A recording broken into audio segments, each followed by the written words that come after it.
It's a situation where there's a family who's in court for the third time, trying to argue for why they should keep their child. And so they had been through the system before, and unfortunately, the times before, each time had ended in removal.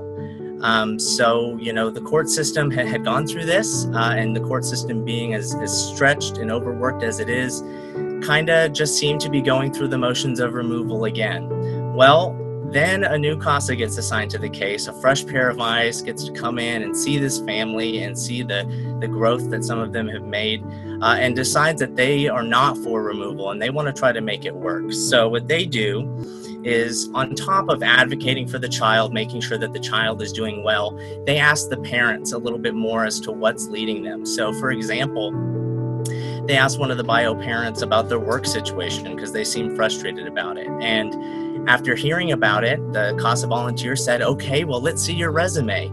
And the bio parent said, "What's that?" It's a symptom of generational poverty. It's something that, our CASA volunteers have to deal with. And what did our CASA volunteer do?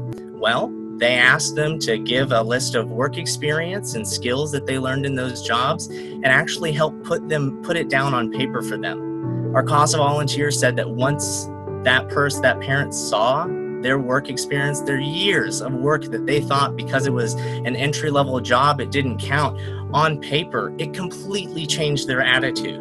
And what did they do? They continued to refine that. They practiced, and our CASA actually drove that bio parent to interviews. They decided to dig deeper and found that one of the bio parents was actually somebody who had gone through the foster care system when they were a child, so didn't exactly have a stable home to emulate when they were growing. So what did our CASA do? Sat down and helped them understand and go through some of their insecurities and questions, and went through the basics of childcare. After 2 years of hard work and a desire to break that cycle, that case ended with a reunification. That baby got to go home. And to this day, that volunteer still gets to go and visits kiddo on birthdays and such. So.